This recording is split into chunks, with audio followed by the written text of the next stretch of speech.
Talks. Where music, connection, and inspiration meet. I'm DJ Hamouris. And I'm Erin Mae Lewis. Together, we're your hosts for these beautiful conversations that celebrate the vibrant women of the dulcimer community. Since June of 2022, Dulcimoon Talks have brought you into the lives and stories of extraordinary women, leaders, teachers, producers, and artists who are shaping and sharing the art of the dulcimer in unique ways. Our guests come from all walks of life. Many balance their passion for dulcimers with careers far outside the music world, yet they all share one thing: a deep love for the dulcimer and the joy it brings to teaching, practicing, performing, and creating. Each episode is an intimate journey exploring personal musical paths, sources of inspiration, and the beautiful ways dulcimers weave into our lives. Think of it as the kind of meaningful conversation you'd have while sharing a meal at a festival. A mix of insight, laughter, and heartfelt connection. Whether you're a long-time dulcimer enthusiast or just curious about this amazing world, Dulcimoon Talks are here to inspire, inform, and delight. We release new talks twice monthly and are thrilled to have you on this journey with us. Make sure to subscribe and join the growing community as we honor the magic of dulcimers and the people who make them sing. Dulcimoon Talks, sharing stories, celebrating connections, keeping the music alive. Welcome to Dulcimoon Talks, where music... Hi, folks. Welcome. This morning, we are delighted, or it's morning here in California, for me and Barbara Gershman, our guest. We're total West Coast today, and I'm so excited to be talking with Barbara. She and I have talked and actually collaborated a little bit over the years. I remember when we did an ad in the Dulcimer Players News with all the California events. And I really appreciate that you made the time for us today, Barbara. Welcome. Thank you so much. I'm just so happy to be here. I'm kind of in a different category because, I'm not a wide known performer or teacher, but, I had a long time career in community college teaching. And the dulcimer playing became my hobby and kind of my therapy through various times. Right. And then in retirement, helping and then eventually leading our nonprofit Southern California Dulcimer Heritage SCDH organization. And, it's all been a journey that I very much enjoyed. Well, this is one of the things that we have. One of the reasons why you're on our list is because we're also talking with producers. And you are a teacher. I remember when I came down, you had a whole group of mountain dulcimer teenagers playing at that festival, and they all had their own amps and they were so professional. And you were directing them, you were right in front of them directing. And I thought, wow. That was Bobby Adler. Oh, it was. Yes. Okay. Yes. But we supported it, and Bobby was just terrific in that role. Yeah. Yes. Yeah. But the fact is that you work to bring the kids into the festival and to assist them in presenting that instrument that most people don't even know about. And in Los Angeles, in the LA area, that's pretty cool. Yeah, pretty cool. Pretty cool. So you've been teaching at community college. Was your subject music? No. It was what was now known as family and consumer science. So it was nutrition, foods classes, transfer for majors to four-year colleges, and consumer education, life management, and being department chair. Wow. So, it was, I was a one-person department and managing several adjunct instructors. But, the good thing is that students wanted to be there. They were there by choice. Some reluctantly ticked off general education boxes, but they had many choices. So it it was usually a matter of not just teaching, but a lot of interpersonal counseling, helping people go to their next steps, a lot of returning students, trying to regroup from other situations, other careers. Mhm. So I think that's always kind of prepped me for, in the dulcimer world, so many people now in it have maybe heard or seen, in my case, you can see the corner of my hammered dulcimer here. It's a longing to, what is this instrument? And it's probably the same for mountain dulcimer. How do I find it? How do I find an instrument? How do I find a teacher? Who are people to play with, So it's been interesting to learn people's earlier contacts. Right. So we Right. help them with that. Well, it's about connection. If you're a teacher, you understand that connecting with your students is, whatever the subject, is the thing to help them, to Exactly. assist them in learning what it is they've chosen to learn. That's right. That's right. And, it's kind of every time I get a little discouraged, well, here pops up another person, who heard it. Maybe they get an instrument right away. Maybe they just want to kind of try out the field. But, it's that kind of thing. And we're not big in numbers by any means. But to me, it's always been, the intent and the kind of the connection, like you say, and the quality. Yeah. So, did you have a musical life before the dulcimer? Well, my mother was a self-taught piano teacher, and we lived out in the country outside of Riverside, Southern California. And so she was kind of a community piano teacher, and kids from the neighborhood would come in. And I remember one boy in particular, he had a bad home life, so he would sit at our upright piano and just hit the keys like that. And it was therapy for him. So anyway, music was always in our household. And as I remember, we had cars that didn't have radios. So we would sing. And I've never had a strong singing voice, but I remember always doing harmony, that kind of thing. So it's always been in my ear. Yeah. Car But, trips with singing is great. yeah. And I do remember piano. I didn't get very far, but I accompanied choir in junior high. Okay. That was my peak in time. And then strange thing about my connection with the hammer dulcimer, my first known contact was being in a gift store in Yosemite and hearing this bright, uplifting music. And it was a cassette because I, went over the counter. What is this?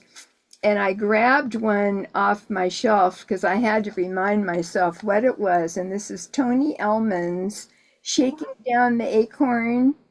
Yes. And, well, there is a little graphic of what in the world is a hammer dulcimer, but it took me a while, to make that connection. Well, anyway, story.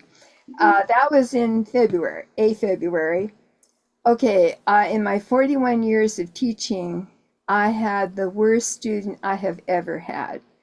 And to let it be said that I had this student 4 days a week, because community classes, college classes are, often 2 days, and she was in 2 classes. Okay, anyway, I had a 26-mile driving commute. And so I would play that cassette, and I got the other one too, and it would make me feel good. And I would arrive on campus, and I could face the day and face this student. And it got me through till I think it was about the end of May or June. And in that time, flashed across my little black and white TV in this room in the study was an ad for a dulcimer festival. and it was the summer solstice, and at that time it was called the Dulcimer Festival. And so I found out how I could get a ticket. It was at Cal State Northridge, and I went there, sat on the tent floor, with my little cassette and notebook. And the instructor, I can't remember her full name, I think it was Karen something. She had been an attorney, and then she found the dulcimer and got into especially classical music recording. So I thought, oh, I'm in trouble. This person quit their career to get into the hammer dulcimer world. But at that festival, someone introduced me to Patty Amelot. Yay!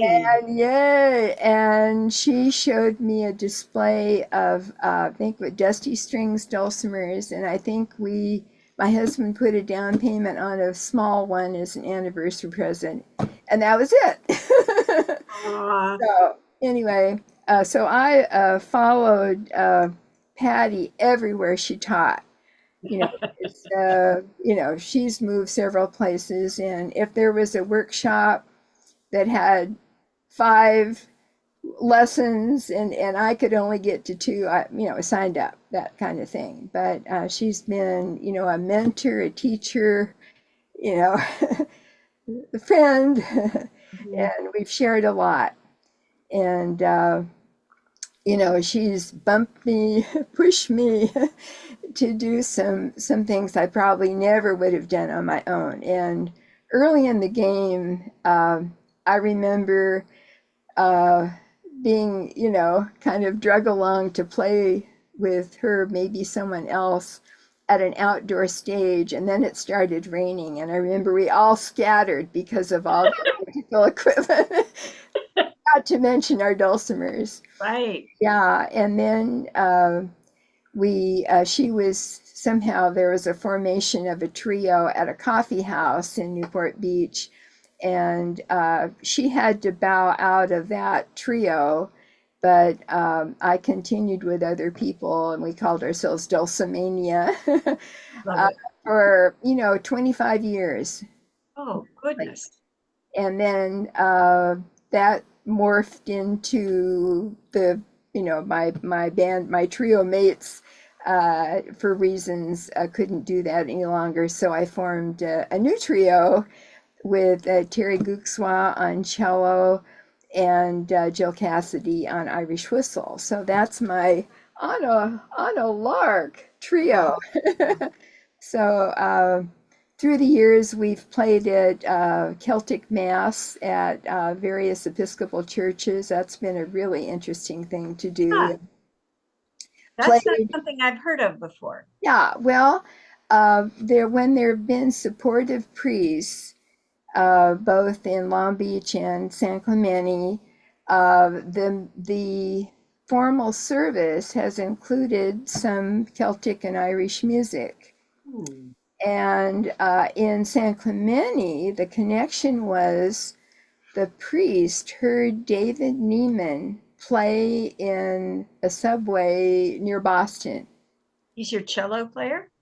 No, I'm sorry. He's David Neiman is a hammer dulcimer player. Oh, got it. Yeah, and he's not as well known, as some others, but just a superb musician. And for years, he did a lot of busking. He now teaches in the Quarantine Festival, so I'm just thrilled. And we had him as a guest performer last year in SEDH. But anyway, the things with Patty, we've besides launching me into the coffee house kind of thing, is we played.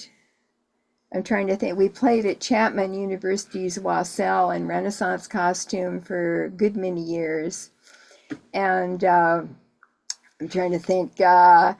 She was invited to teach at the UK Nonsuch weekend, and there was like a little concert. So we worked on, let's see, what was it? Malcolm Dalglish's Airborne Okay. composition, and she worked it out so that we played it on two dulcimers. So here I'm playing on a borrowed instrument.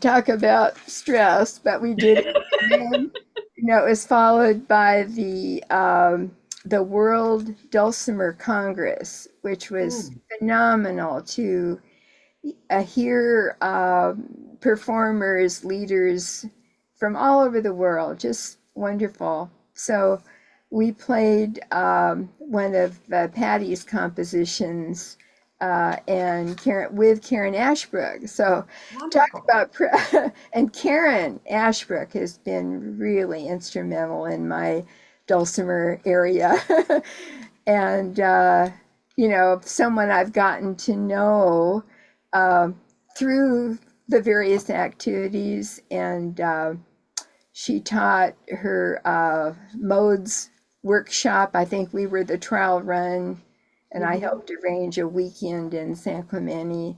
And Wonderful. in her present day subscription series, Dulcimer with Heart, Mhm. I've only had time to do the monthly jam, but for anyone who's listening in, that is just a superb activity of jamming online with other people. Mhm. And she and her husband Paul Oritz have a carefully orchestrated set list, so and the music, and exactly, and you're muted, so who knows if you make wrong notes. Right. uh, Right. I think this has been a really good addition to various online dulcimer activities for mountain and hammer dulcimer is Yeah. the participation. So Right. Karen is she's high spirits and high energy, and she's incredibly gifted as a teacher and she resource is, person. she Yeah. is, and thinking, because all this is intertwined of performances and Right. everything, because in most cases, and I've kind of got active in SEDH, and I have to wear my logo shirt here. This was created by my uncle. I don't know if you can see it. Yeah, I can. Dulcimers, how'd you wear it? Great. By my uncle, Paul Strain, who's Uh-huh. of Irish ancestry, and he is a retired high school art teacher. Oh, wonderful. And so there was one year when, I think it was the coloring phase. And so he and my friend Jill Cassidy, who plays Irish whistle, they each came up with designs for note cards, for things that people could fill out. And it was an activity at an in-person festival. But anyway, It's so great to have artists who can take our instruments and use them in the graphics in innovative ways. yeah. I know that our friend Tim Urban, who does all of the graphics for Dulcimoon, is like that, and also, of course, Katie Moritz is an amazing Renaissance woman who does both the graphics for Quarantine, does the background stuff as well for that, and is a great teacher and player. Amazing. I know. I mean, I've everything that she does, and all the other quarantine team is just marvelous. And I wanted, we'll get into more SEDH, but in present day, it's the story of the big festival versus the little guys. And you've seen SEDHs we've had 30 years, but it's hard. You can't help but use the word compete because scarce time, scarce resources, even at the very reasonable price Mhm. of quarantine. So our board decided a couple years ago that, okay, we would concentrate on what we do best is local jams, um, occasional Zooms with artists from out of our area or our local stars. And we would do all we could to encourage players to take advantage of these very professionally taught workshops and also the performances, the concerts, and and it's very interesting. The people who have embraced Zoom love it. There's still a lot of people out there, maybe they don't have, it's not just the how-to, Right. maybe they have really old computers and systems, and so they don't have success. And I think that's a big challenge, plus how to do it. Right. Anyway, Right. One of the things about the virtual aspect that you and I both, I had to take the Berkeley Dulcimer Gathering online, and then Dulcimoon was born out of that. But is that first you have to deal with resistance, and then you have to understand that actually, if you can get people who have reliable internet and equipment, right. they may never have been to an in-person festival. And I've quoted this so often, but Quarantune, which is a festival that has, like 6,000 people on their email list, right? Yeah. It's huge. Oh, They I didn't get know. yeah, it's amazing. It's amazing. And they may have up to 2,000 people participating at any given time. And they did a survey one time, and it turned out that fully 60% of the people who participated had never been to an in-person festival. Oh my goodness. And it Huh. was that statistic that made me say, okay, there's room for the Dulcimoon Festival, which is not ever intended to be big. Mm-hmm. It's just that it's women-led and it's virtual. These are the two things: virtual, woman-led. Otherwise, it's just like any other festival online, because we're finding an enormous number of, especially women, who just can't get to places. They're caretakers, they have health problems, they have financial difficulty. There's no way they can drive and afford the whole travel thing and all of that stuff. So when we're doing these online things, Barbara, we are serving an underserved population that's grateful for it. So I want to say for a moment here, we've been throwing out the letters SCDH.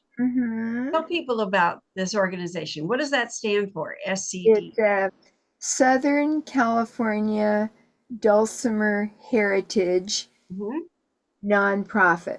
I always say nonprofit because that's who we are.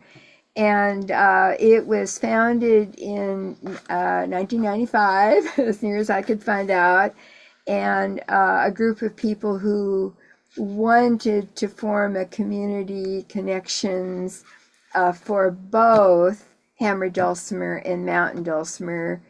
Sometimes in our organization, people wanted to call it fretted dulcimer, but I find is the more common name is mountain dulcimer, right? You say that, okay? So and then I have to interject too. I get interesting emails. I have one I haven't answered, and people say, "I want to learn how to play the dulcimer," and then you have to ask, "What kind?" Are we talking this? Yeah. And there's a bit of a rub because, the hammer dulcimer is, debated, but it's basically a 10th century instrument versus the mountain dulcimer is what, 19th century? Scandinavian, German roots or whatever. Right. So, there's this kind of underlying thing of well, this upstart mountain dulcimer community, they call themselves the dulcimer community. No. But anyway, so there, some people who were in leadership capacities in the formation of the organization who are just not around anymore.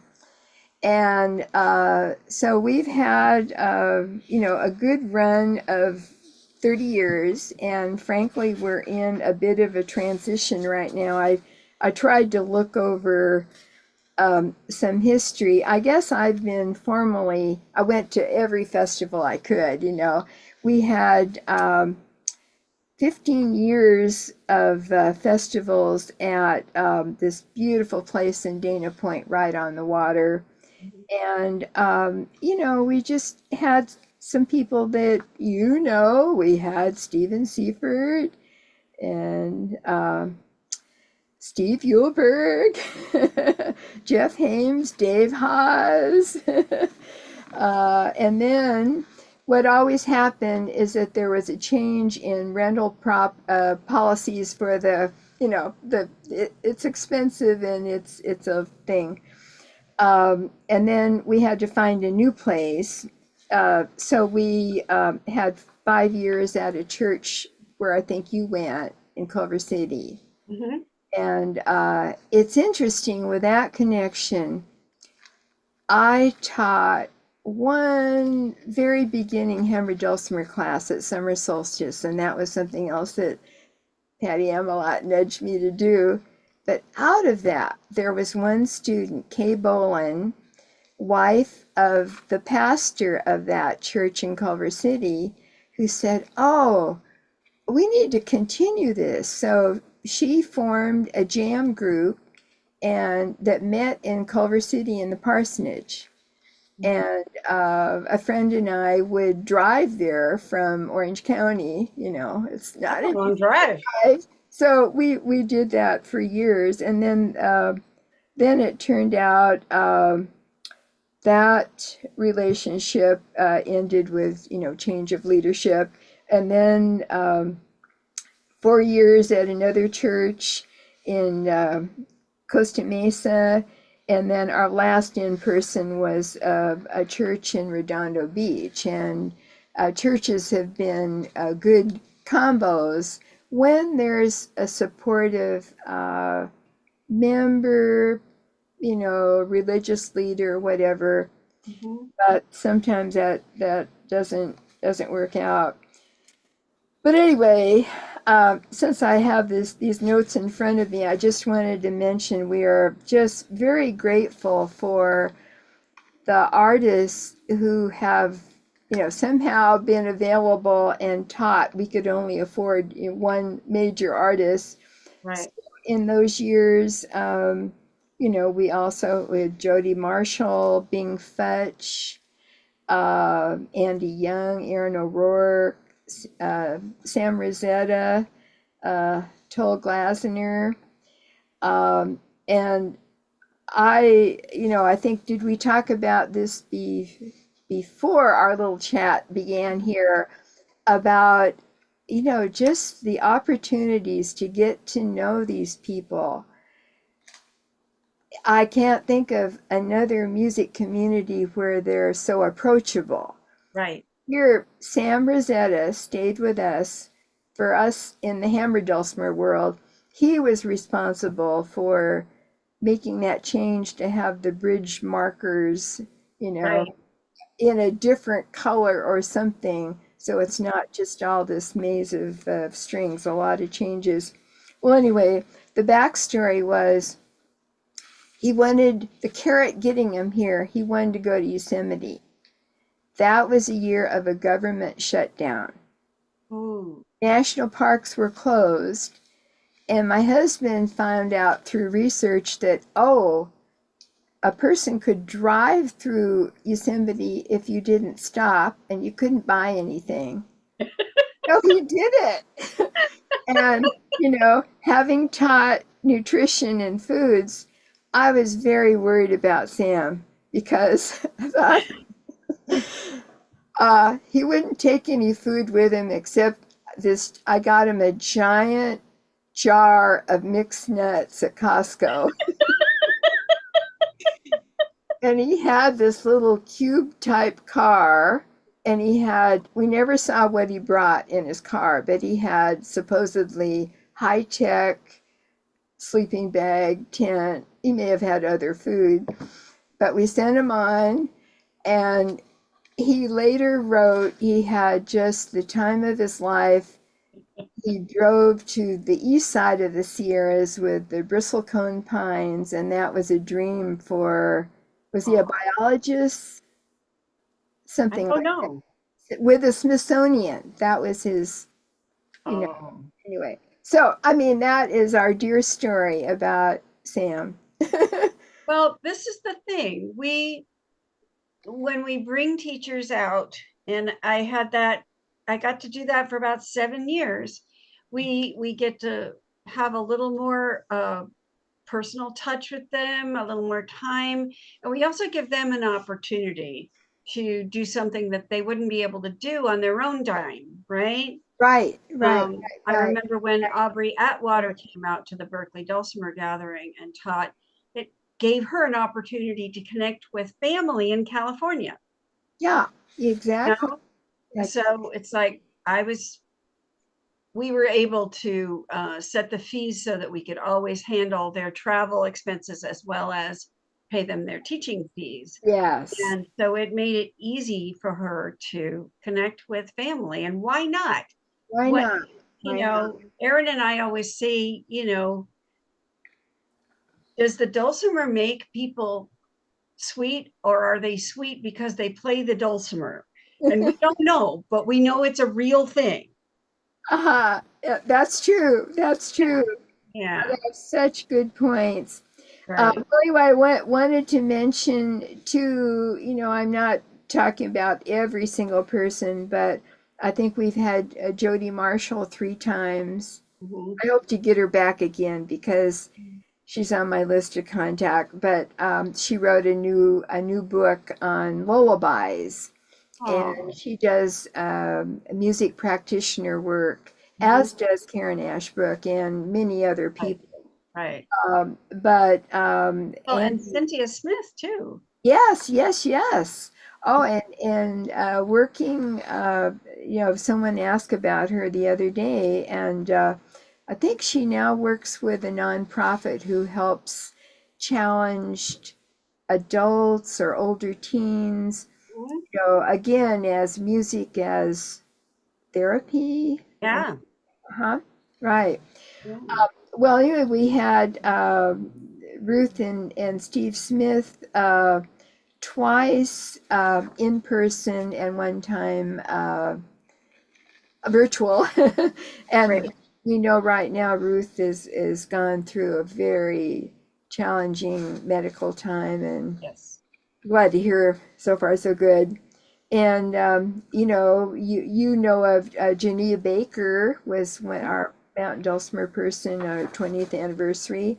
And Joellen Lapidus. Yes. Oh, I talk about women instrumental for just years and years and years. She has been the mountain dulcimer expert Right. and has done so much good for the whole community. Mhm. And we need more people to share the leadership. So we, but she has been it. And then the year Kathy Barton and Dave Para came and representing the Hammer Dulcimer side, and that was a time too that they stayed with us for several days, and my husband and I had the good fortune to take them different places to perform, so it was like bonus contact. Just You were the roadies. we were the roadies, and so sorry about Kathy's uh, passing. Mhm. Um, but anyway, it was really a wonderful experience. And then Karen Ashbrook has been both in person and virtual, Mhm. and Sarah Morgan. Oh, people love Sarah Morgan. And Mark Wade and Dave Haas were at our last in-person festival, and Aw. just the pros. Mhm. And Tina Bergman and Neil Hillman were our first online people. Yeah. So I wanted to say with SCDH, uh, the focus has been on producing a festival. Yeah. And that just with scarce leadership, scarce volunteers, and funding, that's about what we could do. Yeah. But of course, the pandemic brought a lot of changes, right? And I felt like you guys have pivoted beautifully. well, we've tried. But anyway, I just wanted to thank you. As I remember, your organization, I forgot what you were called then, The Berkeley. Dulcimer gathering. Yes, gathering. You were the first out of the starting gate with a festival like in May. And I remember calling you, and you gave such good advice, and also talked to Jess Dickinson. I interviewed him and anyone else. And you suggested hiring Steve Yulberg and Erin May as our Right. tech advisors. Yep. So we did for 2 years, and an online concert thing of how to put on a concert, Yeah. organization in Montreal, I think they were. But anyway, we had two really good online festivals for 2 years, and then we found that it was really hard to get enrollees registrations.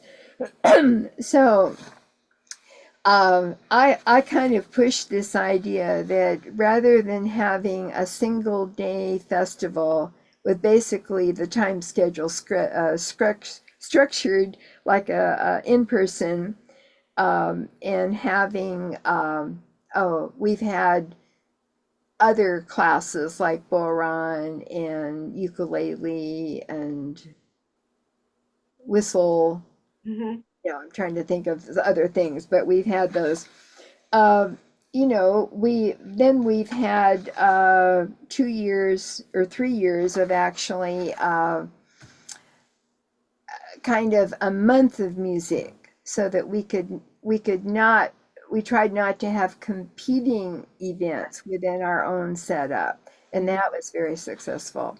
Yeah, that's what I mean by feeling that you had pivoted beautifully. You figured out what worked for But you we're as Yeah, an organization and right. what would appeal to the participants. And something that was really successful for a couple of years, on the Mount Dulcimer side, and under Joellen's leadership, Mhm. was calling it kind of a Mountain Dulcimer Day, and having 6 or 8 performers with a time slot, Mhm. and all on the same Zoom. Mhm. And it that was very well accepted, and Good. just great. And But a problem was, it was a lot of work to put that together, and then no one wanted to do it, so we we flipped from that. And then what we were finding is, trying to do statistics of where were people from to take workshops or listen to concerts. And we found that there were fewer and fewer from Southern California. And it was like taking a map of the US and a few out of the country and throwing dots at them. Mhm. And so, we decided as a board that, well, we would just sponsor single events. So that's what we did last year. Mhm. And this year we've had two members in our leadership team very ill. And so right after our interview here, we have a Zoom meeting of the board. And what we're doing is that because we're a nonprofit, we have to make amendments to the bylaws. Right. and new directors. So Patty Amelot is back on as a director, Okay. adding another person who's been instrumental in Zoom. We have a monthly Zoom for Hammer Dulcimers, and so we're rolling along, but we thought we have to take care of this business first before we can push event plans. Right. Anyway, that's it's Yeah. going forward. It's really important, I think, for people to understand the amount of work in organizing even just one single event.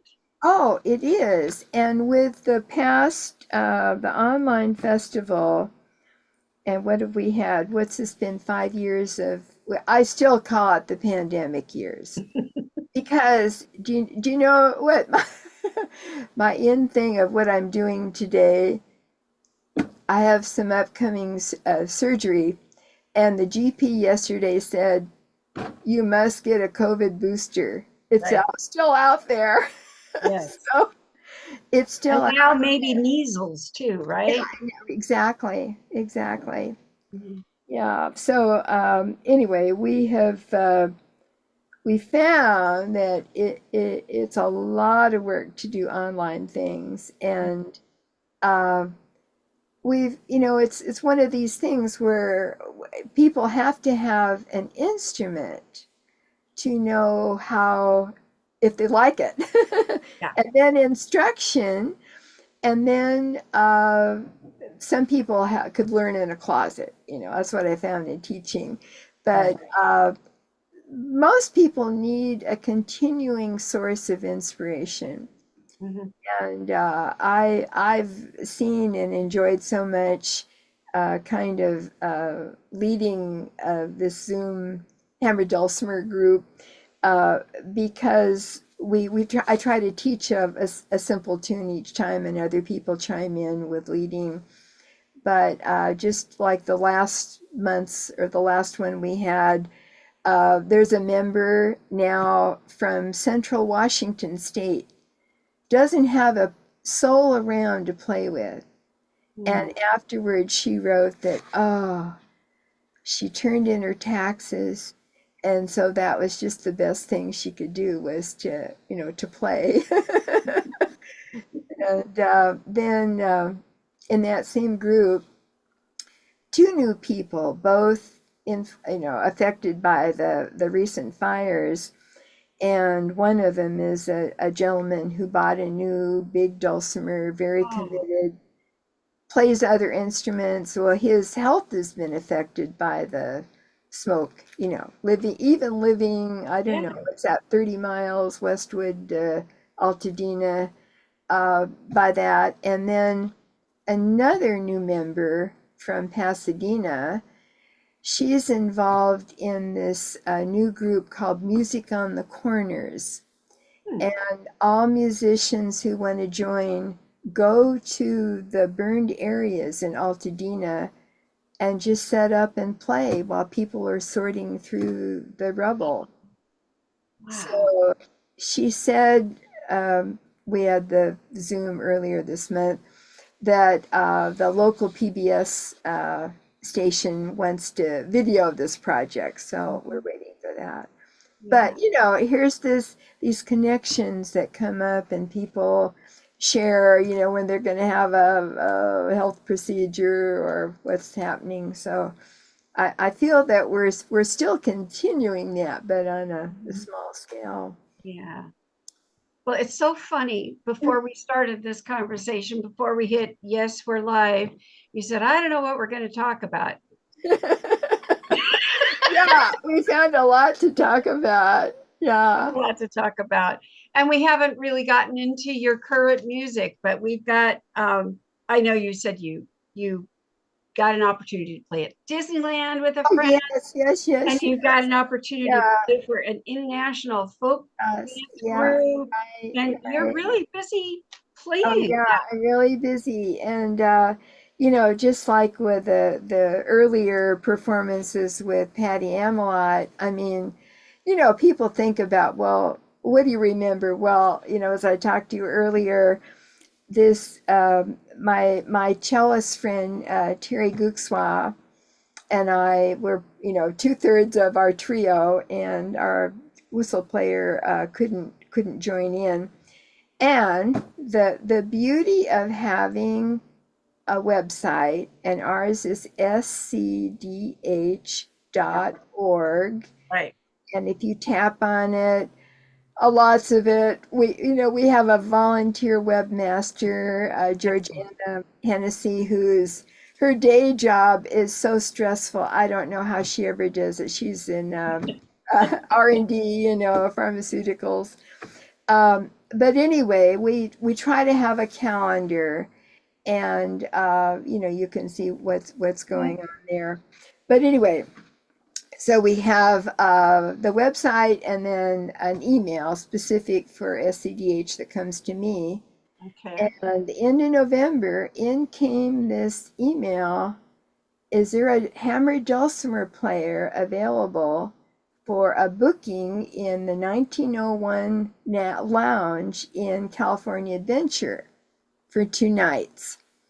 Which is Disneyland. Basically. Disneyland. It's Disneyland. So I had just come home from a music thing, and I took a few minutes and wrote some questions and got the person who sent the booking request, and it was a rat race to accomplish all the stuff, because Disney is a big organization, lots of red tape. But anyway, so Terry was game for trying it, and we had to be either in formal attire or dressy holiday. So we went for a sort of dressy holiday. Mm-hmm. We were assigned a handler for each night. Everything is so carefully managed, just the nicest people all the way through. From we call them cast members. I love cast members, yes. Transportation, we had to park in a special place, but from that moment on, and the diners, the guests, the staff members, everything was just wonderful. So we did our thing. We had breaks. We played 45 minutes, and then the handler would come and tell us, time for your break. And then we'd go designated area. But it was just a wonderful experience, and to see people enjoy music, and the patrons. Oh, okay, I must say, the 1901 Lounge is the same entity as, what's it called? There's a parallel out of the New Orleans Square area. Okay. French Quarter. French Quarter. And so the 1901 Lounge, it's the same membership. I don't know how people get membership, but it is named after Walt Disney's birthday. 1901. But anyway, the older we get, the more opportunities come up. Yeah. And I really appreciate you being able to talk a lot about what you're doing, about the organization you've been part of, and the people whose lives have touched yours, and whose your life has touched. Oh, very much. Doing this production work. Mm-hmm. And it's not something for everybody, but there are so many rewards, right? Certainly are. And there's certainly ups and downs, but like I said, then something comes along, and oh yeah, okay, let's keep going. And I did want to mention that having a hammered dulcimer in an international folk dance band, 7 people, has been a novelty too. Maybe I only play 3 or 4 pieces at a dance out of 19. But again, it's exposure of what in the world is this instrument, and how it plays a role in music from all around the world. People have a version, they haven't really claimed it, but they see, oh yeah, there's something with strings on it and wood, and you play it with mallets. Well, that's great. Thank you so much for making the time for us today. I wish you much luck in your upcoming surgery. And I'd love to hear back how everything goes for you. Send me a Thank note. you. Thank you. Okay. I will do. I will do it. All And right. thank you for all that you do. we'll make sure that all of the organizations that you've mentioned go in the chat so that people can find scdh.org and you. Okay. Thank you so All right. much. Thank What a you. pleasure. And thanks to Erin Mae. All right. Bye bye. Bye bye.